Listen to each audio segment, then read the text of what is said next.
This What's Working with Cam Marston podcast is brought to you courtesy of First Horizon Bank. Everyone has aspirations, and often we see them as experiences to be lived sometime down the road. But we say, why wait? Welcome to Bucket Listening, brought to you by First Horizon Bank, where we talk to people who have found a way every day to live their bucket life right now.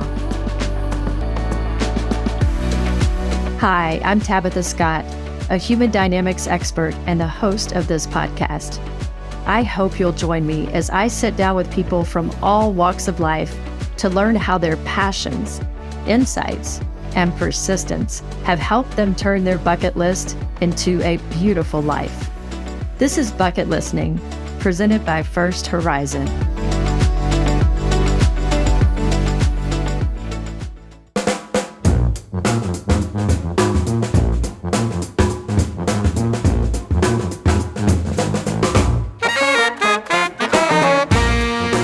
Welcome to What's Working, everyone.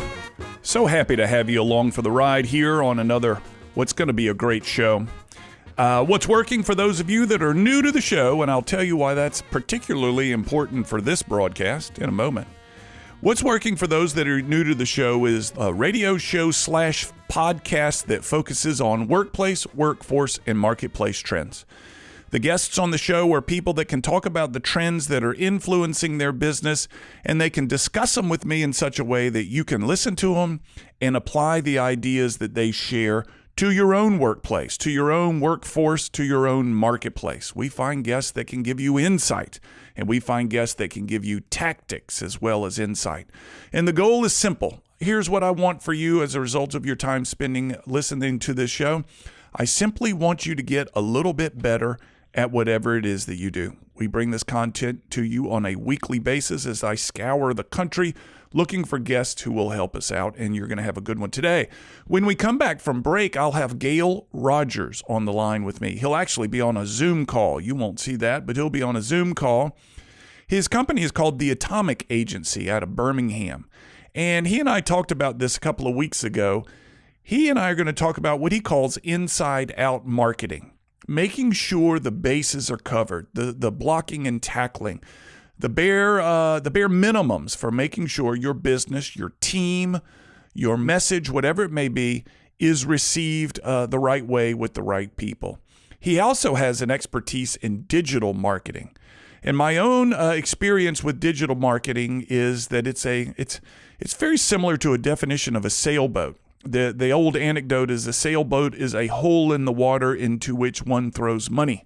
Well, digital marketing is a hole in the universe, in the internet, into which one throws money. I've not had much success at it, and I'm eager to be taught something from Gayle in this conversation. Anyway, he'll be with me after this first break. A couple of big announcements. Number one, I want to welcome the listeners of FM Talk 93.9 in Auburn, Alabama to the show. Thank you so much for joining in. I hope that there's some things that we can tell you in this show that will help you benefit. And I've had some really great interviews out of the Auburn University system. I think it's the Harbert School of Business. I've reached up there a couple of times with some questions, and they've connected me with some wonderful interviews. I think particularly about the flight school and the RFID people that I interviewed on this show. Glad to have that Auburn market now included into What's Working. Again, welcome. I met the team at 93.9 FM Talk in Auburn, at the Alabama Broadcasters Association event that, as I'm speaking, was last weekend, but as this airs will be a couple of weeks ago.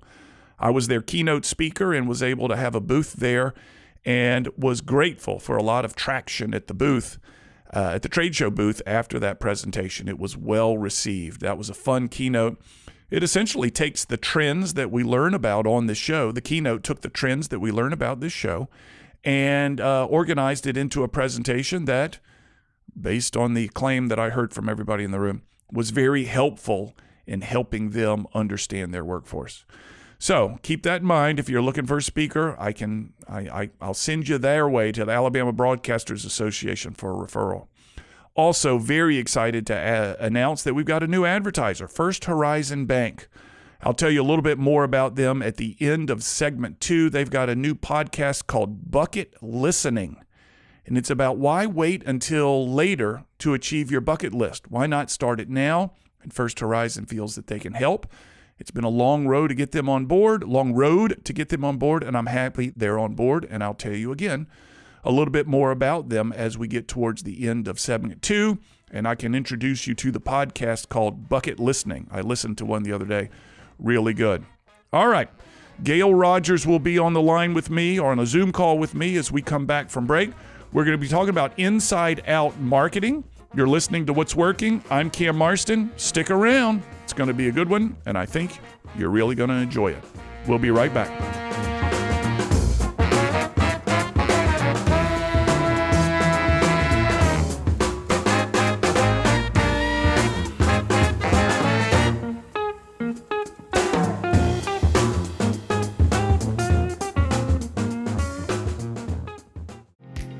This is Seth Cherniak, Vice President of Branch Development for the Jeffrey Matthews Financial Group.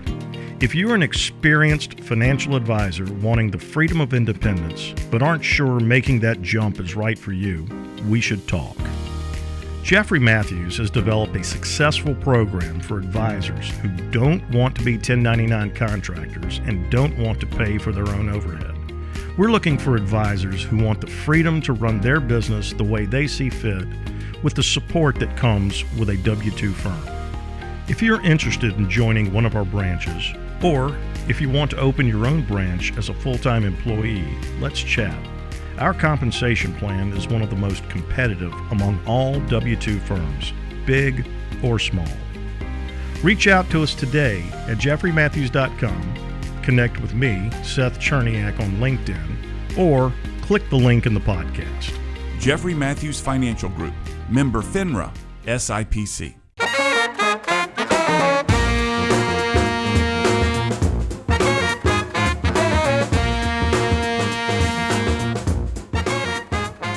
We're back. You're listening to What's Working. I'm Cam Marston. I'm on a Zoom call today. On the other side of the Zoom call from me is Gayle Rogers. He's the, as he's self-described, Chief Happiness Officer for Atomic Media, Atomic Marketing. Gayle, I'll ask you to tell us a little bit more about that in a moment, but the very first thing I want to do is thank you for your time and wish you a welcome to What's Working. Yeah, Cam, thank you. Thank you for having me today. I'm pretty excited to talk about marketing and hopefully provide some real value to your listeners. Yeah, that's the goal. First, tell us a little bit about Atomic, where it came from, what you do, why you decided to start it, stuff like that. Yep. So 25-year agency veteran, and I worked for agencies big and small of all different shapes, colors, and sizes. And there came a time where I felt like I wanted to do something where I was a little bit more in control of what was happening. And in particular, I really wanted to make sure that we were not just selling products, that we were actually helping people grow their businesses and generate ROI, which is where the name Atomic comes from. It's about small changes that make a big difference. So you stepped out of the agency world to do this because you saw an opportunity? Is that it?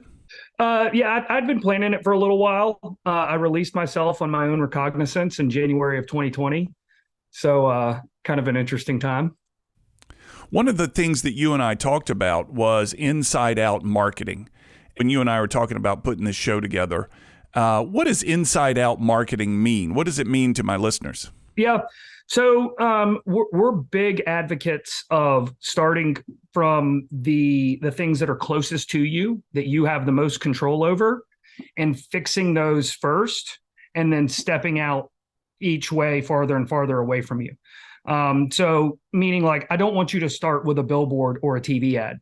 I want you to start with, when someone calls you, is that going to the right person, or are they saying the right things? Right? Yeah. So what are the things that are going to create that biggest impact? And what are the things you have the most control over?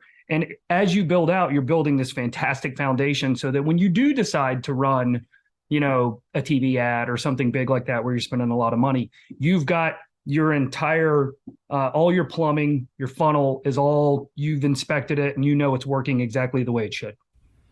What are the things that create the greatest impact? Is it business dependent, or are there standard things across businesses that are going to create the best impact? It's not business dependent. Every business can kind of, go through these. I mean, the first thing is, are you solving a problem for a target customer, right? A lot of people will create keys for locks that don't exist, and essentially create this solution that maybe no one's asking for. And that's a really hard thing to build a business around and sell. But if you have identified a problem for an audience, for a minimum viable audience, then that's the biggest starting point. And being able to define that is a really big place that any business can start with. So how do you test whether you have created a solution to a problem? Because I think there are many entrepreneurs or many headstrong people that have an idea. They think it's a good idea, and they immediately begin to pursue this idea only to get too far down the road and realize maybe that wasn't such a great idea. Or, I love your expression, maybe I invented a key to a lock that doesn't exist. What does the tire kicking process look like? Yeah, that reminds me of Will Arnett when he goes in Arrested Development. I've made a huge mistake. Well, the person I'm describing in this thing is me. I've developed some glorious products that I only learned way too late that nobody wants. No, well, you know what? I mean, I'm sort of my own audience in this case because I'm an uber optimist. I mean, I get so excited about things, and my wife calls herself the dream sniper. I'll get excited and try to sell her on something, and she's like, "This is dumb, and this is why." And I'm like, "Great." She shot down way more ideas. So that'd be number one: find yourself a dream sniper. But two is if there's a problem, then there's a person that problem suits for. If you really want to know, call that person and ask them. Interview people. That there's no replacement for market research. There isn't. Well, I'm trying to play the devil's advocate here because I've been in these positions and I've asked people these questions of, I've got an idea, I think it's brilliant, what do you think? And they look at you and go, yeah, it sounds great, but I don't think they really have any skin in the game. How do you make sure they're sincere in their feedback versus wanting you to hang up or leave their office? Yeah, well, I think maybe in some cases for maybe someone like you or someone like me, is that we want to get so fast to let me tell you how great this idea is so you can tell me how fantastic it is to be patient and maybe ask them the right questions, which are, do you struggle with this? Is it, how do you feel when this happens? And if you could solve it, how would you solve it? Or if you could solve for it, what benefits would you achieve from that solution? And so you kind of really have to lead those questions as opposed to just say, hey, if I gave you this key, would it fix this lock? And they go, sure. And that's the end of the conversation. That's right. That's what I was in. I asked poor questions a number of times. And in fact, a number of times asked zero questions, thought for sure this was going to do it. Give me an example. Do you have like a case study of a client of yours that you helped walk through this? And my suspicion is oftentimes their business idea evolves significantly once the question and answer process begins. For sure. There's not a single time where we've ever met with a client and then gone to interview their customers, right? Which if you're a business, if you're starting off from zero and you've got nothing, that's an interesting place to be because you really are you're in no man's land, right? That's a hard place. But if you're a business and you've got customers, then what you want to do is go ask those customers, what is it about the product that helps them, right? That's a really good spot to be in. We had one client in particular that has software that's for a niche home health place. And they had this big list of benefits of all the things that they did. And for almost every customer that we talked to, one benefit that wasn't on their list came up every time. And it was about the mobile accessibility of it and how everything was at their fingertips. And so even finding something that your customer feels like is such a bigger benefit than what you ever thought it was, that's a big piece of understanding that, oh, we thought we were solving problem X, but really what we're doing is solving problem Y. and they're telling us why it's important to them. This reminds me of the MailChimp story. Are you familiar with how MailChimp sold themselves not long ago to, I think it was Intuit? And their initial goal in creating MailChimp had nothing to do with what it became. And they began listening to the customers, and the customer says, here's the way we like it. We're able to send out these mass emails, and we're able to customize the way it looks. And MailChimp thought, and I'm bastardizing the story, but MailChimp essentially thought, this isn't what we thought we were making, but they like it for this reason. Do we stay wed to our idea, or do we say, heck, let's throw that idea out and go with what the customers like? And it reminds me, Gayle, of so many, I consider them graduation speakers. And they get up in front of the room and to the graduates, and it's likely college graduate, he or she is a business tycoon, and they said, my vision and my dream was to build this product, and we pursued it until we couldn't pursue it anymore. And there are other people like me that would get up there and go, and I just throw stuff out. And I ask some questions and I wait for. There's some that have these extraordinary visions and don't waver. There's some, the MailChimp story, that says we didn't know what we were building, and our customers told us what it was. Got any thoughts on that? Yeah, I mean, it's a similar thing, right? Everybody goes out to solve a problem, whether it's perceived or real, or whether it's your problem, and usually run head on into it. But soon you find out that your audience wants something else. Before we go to break, let me tell everybody about Bucket Listening. First Horizon Bank is offering a podcast called Bucket Listening. It's thought leadership through business. Why wait till the end of your career to pursue your bucket list? Pursue it now, and how First Horizon can facilitate that process. The host is Tabitha Scott. I spoke to her. Great show. Find it on your favorite podcast app. We'll be right back after this break. Customer service never goes out of style. In fact, I think it's safe to say that customer service is more valuable and more important now more than ever. Hi, this is Cam Marston. One thing that my over 200 episodes of What's Working has taught me is how important customer service is to building and maintaining a thriving business. It's the growing need for customer service that's led me to partner with one of the state's leading customer service trainers to create our program called Delivering 5-Star Customer Service. Your team will get one 90-minute training session per month for 6 consecutive months. Each session builds on the skills learned the previous month, allowing your customer-facing teams to practice before moving on to the next lesson. And the 6 lessons address everything from appearance to electronic communications to conflict resolution to maintaining a service mindset. Our program travels and is delivered in person at your workplace, nothing virtual. You simply can't practice the level of the skills this course teaches virtually. For more information, email me, cam@cammarston.com, and let's schedule a time to talk. Remember, you have less to fear from outside competition than you do from discourtesy and bad service from inside your own company. Again, email me, cam@cammarston.com, and let's talk about your business.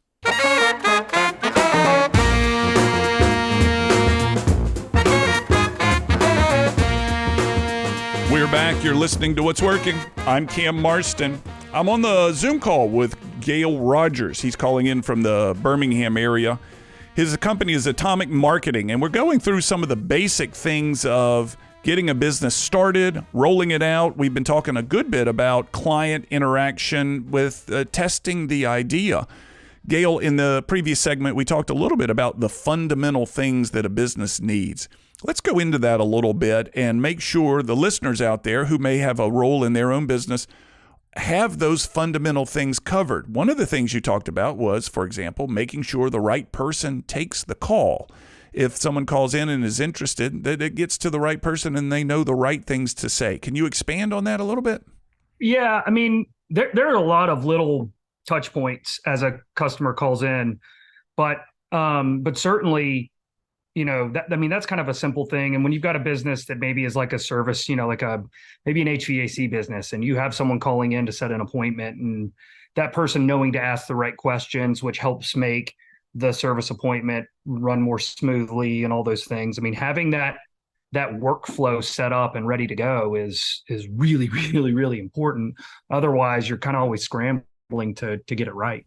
Is there, certainly taking that call, I can understand. I mean, I don't call much anymore. I don't think many people do. I'll email. I prefer to text. But is there a second thing to make sure, as I review my own business, that the fundamentals are in place? I mean, I rely heavily on a website. I get people to check that out and make sure that there's a easy way for them to reach out to me. What would be number two? Is it website or is it something else? No, that's right. So the first part of it is, have you identified the problem, the target? Do you have the message and the brand that all goes together, right? That's the first stage. The second stage is the website, which is where most people are that's going to be one of their first touch points with you. So you either have to customize a website that exists, you have to build a custom website, or you build a templated website. And that's a whole, probably another discussion altogether. Yeah. But if you're going to customize your website, which you already have now, step one is you want to go through and do what's called a UX UI audit. So user experience, user interface. Go through each page, click on all the links, fill out all the forms. Just make sure that the experience that they have is the one you intend them to have. Mm-hmm. Do it on desktop, do it on mobile, right? Do it yourself. And if you see it and you're like, oh, okay, that's great. Or you're like, oh, I wish that after they sent a form out, I actually gave them a list of what's going to happen next, right? Or there's a way to set how do I create a better experience based on the experience I wish I had? Because that's going to be the easiest thing that you can do. After that, your website's going to need some sort of, technical audit that is an SEO based audit, which you're probably going to need professional help with, just to make sure that Google can index it correctly and that it's being seen where it needs to be seen. And then that last piece is, from the previous stage, is your brand and is your message consistent throughout the website, and is it everywhere that it needs to be? Yeah. I hesitate to use this word, but I've gone through a little bit of what you're suggesting here. It's a tedious process. Yep. And as much as you want to be out there selling or building or growing, to sit down and focus on the website and making sure all the links work and the brand experience, et cetera, my experience is, hey, let's make it good enough, just good enough. But good enough often will, if it's not perfect, it will destroy the credibility. I've learned that if you're not professional looking, it will destroy the credibility. It doesn't mean you have to be a professional. It just means it's got to be sharp. Can you comment on that? Yeah, I mean, I think you have to think a little bit of it like, what outfit do you want to wear to the interview? You know what I mean? Are you going to show up and, cut off jean shorts and a tank top, or are you going to wear, something a little more buttoned up? Because that's what you're doing, is you're interviewing for the opportunity to create a relationship with this person. And are they going to like you? And are they going to emotionally connect with you? Or are they going to be frustrated by you? And if you frustrate them from a website perspective, I got to tell you, it's not going to be a really good experience moving forward. If they decide to do business with you, they're going to be kind of irritated going into it. So do you have a sense of, I remember hearing one time that people will spend blank seconds on the website, and it's not a lot. And that's on a well buttoned up website. They're going to spend a fraction of time on that website. But the ones that aren't very cohesive, even less. Do you have a sense of what that impression time is? Yeah, I mean, if it doesn't load, right? If you've got a slow loading website, which you can test for yourself, then they might be likely to just leave if they don't get what they want, or they, feel annoyed by that. You can look at averages, and averages usually lie. Yeah. But you typically have a minute or two with people if they're going to kind of stick around and look at things, and you'll see some people that'll stay on the site for 10, 20, 30 minutes. But again, another very deep thing, analytics is a really tough way to tell you exactly how much time people are spending on it. But yeah, you have to be very respectful of people's time, and just make sure that you're communicating what you need to communicate in the right way, and that it's easy for them to find you and contact you. And I'll tell you this, you said something that's important, which is sometimes good is enough, and other times it's not, and it needs to be perfect. Perfect is almost unattainable, and you have to realize that your website is an organic thing. and it always can be improved. We've rebuilt our site 5 times, and I just launched a new one. I'm about to do it again because there's so many things that I don't like about it after, I did it. So we have the ability to do that a lot, but that's a big piece. And so after the website, I'm going to jump into a couple of real things real quick. You're going to be really concerned about analytics and tracking. So you'll notice we haven't spent $1 in actual marketing at this point. Right. We're just getting all that foundation right. And so with analytics, you need to understand 2 really important things. One is, what are the leading indicators that lead to your lagging result? So if the lagging result is a sale, what are all the things that matter that come up to that? And those are the things you really need to be tracking, right? How much time are they spending on the site? How many people are coming to the site? Are they going to the right pages? All of those things you need to know what those are and track those. And then 2 is you've really got to make sure that you set those baselines and you use those as sort of a bellwether over whether it's 6 or 12 months before you reset those baselines again. So you want to use those as a way to say, okay, I understand that we're growing or not growing. And that's how you'll know in the next steps when you're spending money, if it's working or not working. And that's where your ROI comes from. Yeah. Is it safe to say that some of these Fortune 500 companies, which seem to have unlimited budgets for websites, are setting the precedents out there, and the mom and pops like you and me are struggling to keep our head above water, not head above water, it's a poor metaphor, but are struggling to compare? I mean, I don't have $1 million to build a website, yet I am beholden to the same beauty and ease and technology as, XYZ Fortune 500 company down the street. Yeah. So being someone who looks at websites constantly and is always looking to see what's new and big out there, certainly, right? If you go look at Apple's site and you're like, I want Apple's site, which we hear a lot from people. Yeah. And I'm like, well, we don't have Apple's budget here, so we're going to work with something else. But I think you would be amazed at how much better template websites are. Oh, yeah. And I would really encourage a lot of small businesses to consider those as opposed to going to a custom site. I mean, custom sites can be, $5,000 to $50,000. Yeah. And that's sometimes blood money in some cases. Yeah, it sure is. And you look at it, a website without traffic is a paperweight, right? If we're going to use the suit analogy, it's a suit that sits in the closet. Yeah.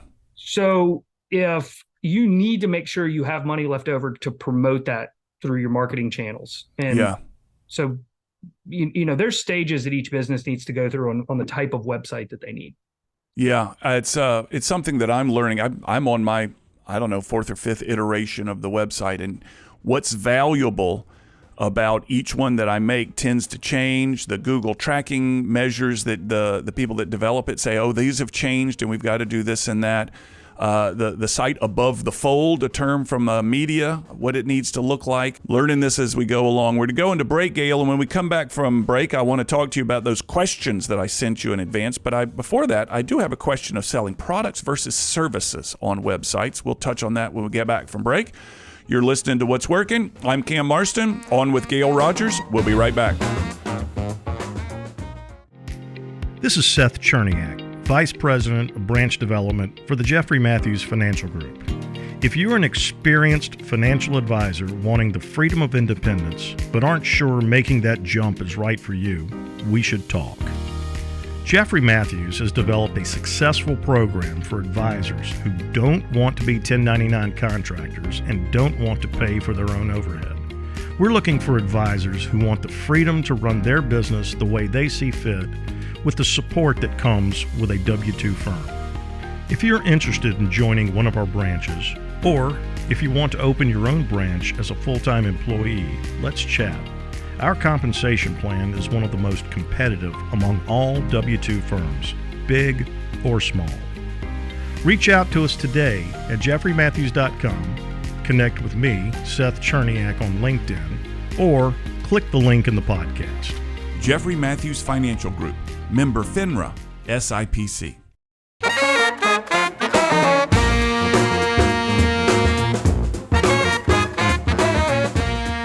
You're listening to What's Working. I'm Cam Marston.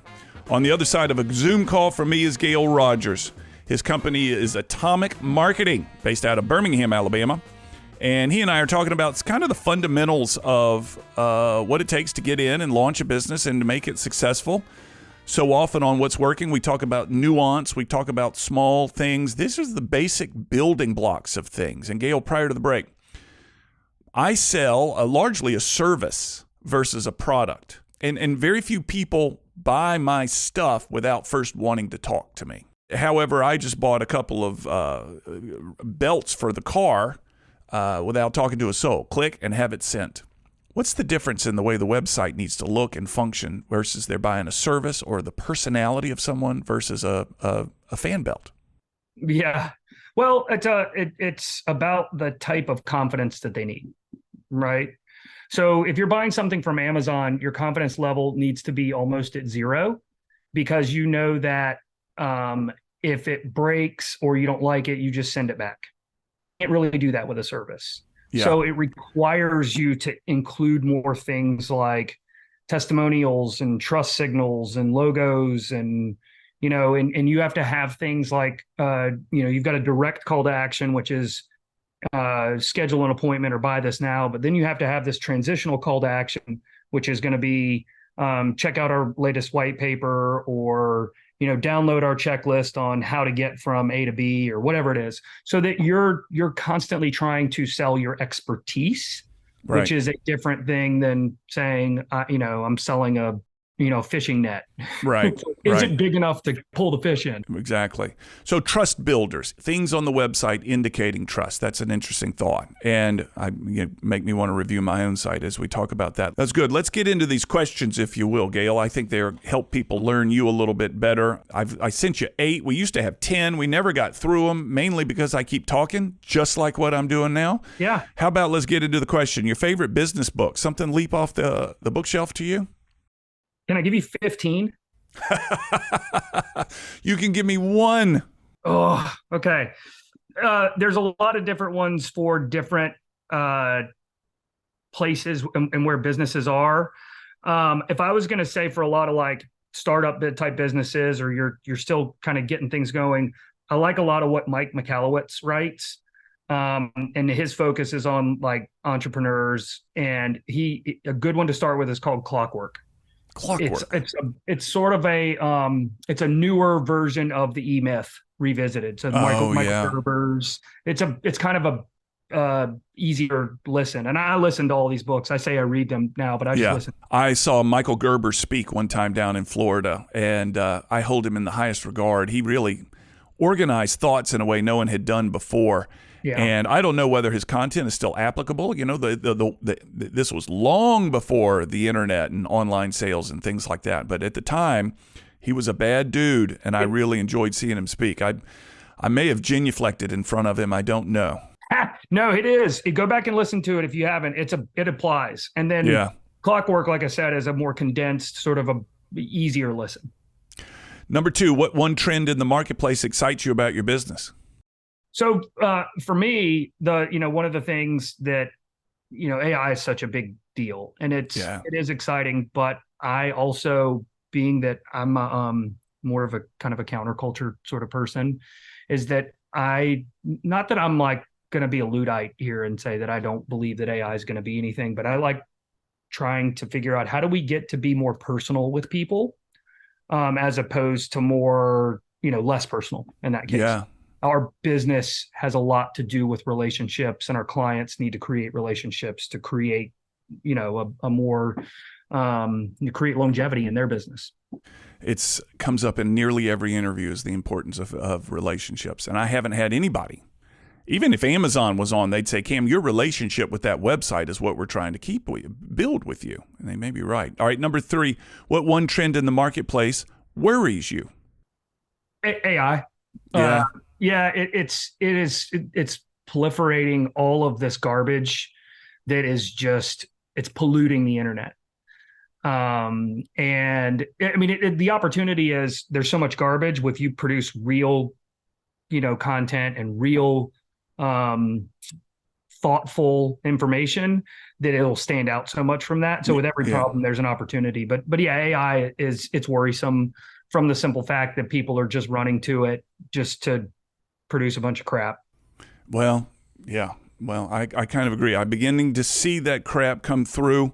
It's landing in my inbox. I'm not as worried about it as many people are, though I did read a report this morning that it has the capability of replacing tens of millions of jobs or something like that. But so did the electric engine. So did the steam engine. We go back through history, and each of these giant leaps forward displaced people as they made the world a more comfortable place. Maybe not a better place, but a more comfortable place. Yeah. Biggest business mistake you've made? Oof. I made a bunch of them. I think that's the best way to learn. I don't the biggest one. I don't know. Could they all equally be bad? They could. All mistakes together. I think probably one of my, it's sort of a good thing, bad thing is that I tend to like change. And I'll sometimes change things for the sake of a need for change. Yeah. And I'd say that's probably something times where I need to sit on something and let it just marinate a little bit more before I sort of move around. You have a sense of urgency for no good reason, and therefore it creates change. Yeah. Is that right? That's a great way to put it. We got to do something, so let's change something, though it's working fine. I think you need to visit your dream sniper before you make your next change and say, I'm thinking about changing this, and let her shoot a hole in it. Well, and that goes back to when I was talking about baselines and having a good understanding of what the leading indicators are, because what'll tend to happen with most people when they do that is because that they're working off of the emotion of too small of a data set. Yeah. And not actually paying attention to the bigger picture of, that's what's called confirmation bias. Yeah. And that's probably something that I suffer from. And I try to surround myself with smarter people than me. We're on the line with Gayle Rogers. He's the CEO, the Chief Happiness Officer, and everything underneath of Atomic Marketing out of Birmingham, Alabama, going through the list of questions that help us kind of get to know him a little bit better. We transition a little bit here, Gayle. The generation with whom you enjoy working with the most? That is probably the toughest question to answer, because I don't really care if you're 8 or 80. I really care the most about enthusiastic people, and being around folks that, I always say, like, my favorite person is the person that comes up the stairs that says, hey, you guys, I have an idea today. Like, I was thinking about this last night and I have this really cool idea. And that, I think, comes in all ages of people. It's just the type of person. So I like surrounding myself with really positive people that enjoy the work, that see this as a profession and not a pit stop. Love it. It's Saturday afternoon at 4 p.m. What are you most likely to be doing? My kids and my family we're doing something at that point, whether it be sports or winding down from sports or figuring out what we're going to eat for dinner. That's Saturday afternoon. Yeah, I can relate to that. Our youngest, as we record this, taking him off to college Friday, dropping him off his first year. We got an oldest daughter that's already in college, but our house we're in a different chapter than you. Saturday at 4 p.m., I'm no longer hustling kids around. I'm napping on the couch. Number 7, you've just won the lottery for $500 million. What's the first thing you're going to buy? Oh, man, I don't know. That's a tough one. Here's the flip side to that question. You just won $500 million. The first organization you're donating money to. That's a good one. You know what? I heard something the other day about something that a guy does, which is he goes and he buys people's Christmas presents on layaway. And that's what I would do with that. That's a good answer. Real quick, favorite vacation destination? Costa Rica. How do they find you, Gayle? You can find me at theatomicagency.com. I'm on all the socials, and you just search up The Atomic Agency and you'll find us. Gayle Rogers, everybody. You're listening to What's Working. We'll be back after this break with segment 5. Thank you very much, Gayle. This is Trey Langus with Transworld Business Advisors. I help business owners sell their businesses from mom and pop size to large mergers and acquisitions. We have a huge buyer database looking for quality businesses to buy right now. Confidentiality guaranteed. If you're a business owner considering an exit within the next few years, let's talk. Again, I'm Trey Langus. Find me at Transworld Business Advisors or Google my name.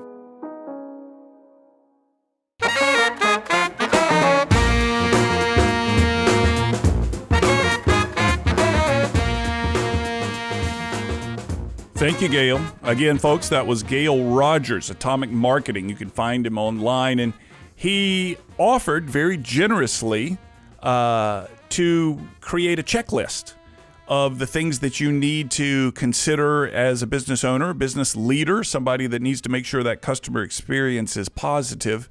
And he's going to send that checklist to me, and I'm going to put it in the podcast notes. So if you want to get access to that checklist, go to what'sworkingcam.com, where you will be able to find this podcast or any of your favorite podcast destinations, and you will be able to see his checklist there. His bureau, again, his agency, The Atomic Agency. You can enter that online, and theatomicagency.com. Enter that online, learn a little bit more about Gayle and what they do. We talked blocking and tackling, Gayle and I did. However, I have no doubt that his agency background gives him the sophistication he needs, or that you may need, if that's something that you're interested in. Again, thank you, Gayle. He and I have spent some time on the phone before, and I can vouch for him to be a fun guy to hang out with and to chat with. If you have any interest, give him a call.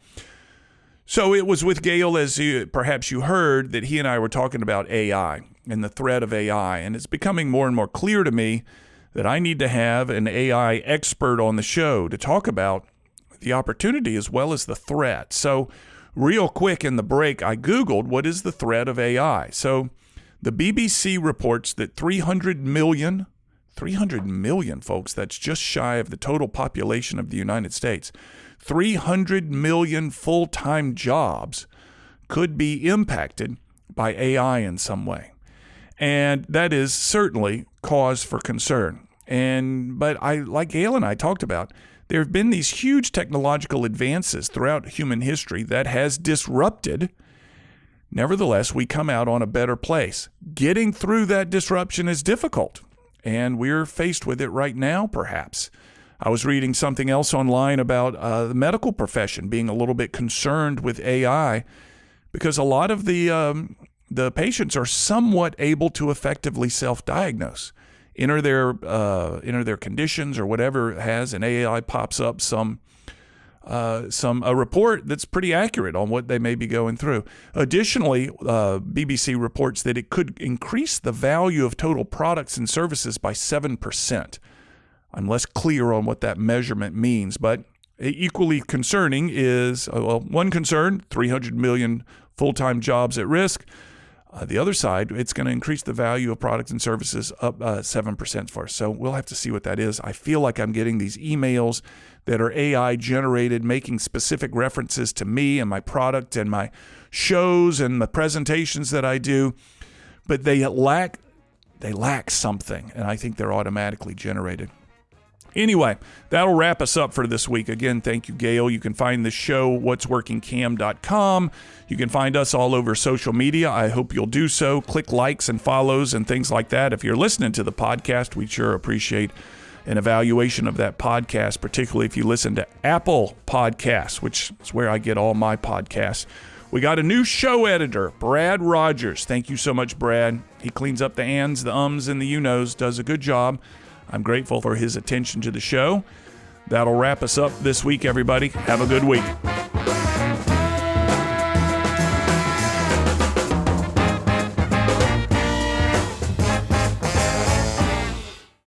Thanks for listening. As you likely know, this show originates as a radio show broadcast across the state of Alabama, and it continues to grow in both radio listeners and market. After it's formatted for radio, we then turn it into this podcast. Please share it with those you think would find it interesting, and subscribe to the podcast on my YouTube page where you can leave messages and your thoughts and your comments, and I'll certainly get back in touch. Finally, if you're a fan of the show, please offer a review on Apple Podcasts or Spotify. You can find my book called What Works on Amazon.com. In it, I highlight the top 10 ideas from the first 200 episodes of the show. Mind you, they're not the top 10 best episodes. They're the top 10 best ideas. Many times the same ideas are brought up again and again by different guests, and we dig into those ideas in such a way that they'll be easily applicable for your business. Simply go to Amazon and enter my name, and you'll find What Works as well as my other books. Chapter titles include How to Find a Niche, Innovation, Building Teams, and so forth. To learn more about the workshops and seminars I offer, go to cammarston.com. There you can view clips of my work, view workshop titles, view my reviews, case studies, customer lists. It's all there. If you'd like a free copy of one of the chapters of my book, enter your email address at the bottom of the homepage at cammarston.com. And from that site, you can email me directly. I always love to hear from you. You'll also find me on social media. Find Cam Marston on all the social media platforms, and you may need to enter the numeral 1. There's one other Cam Marston out there, and that numeral 1 distinguishes me from him from time to time. So if you're unsure if it's me or not, enter that numeral 1 after my name, and it should do the trick. On a more personal and less professional side, I record weekly commentaries that air across Alabama on Alabama Public Radio twice each day on Fridays called Keeping It Real. They've won statewide and national awards. They're simple observations on the world as it goes on around me, and they're only a few minutes long. They're a passion. You can find them on the same podcast app you're using to listen to this. Finally, if you're interested in advertising on this podcast or the radio show, reach out. I've worked hard to cultivate a specific listener, and I can tell you all about them, and I have many different options for helping you reach them. Thanks again for listening. We'll have another episode available soon.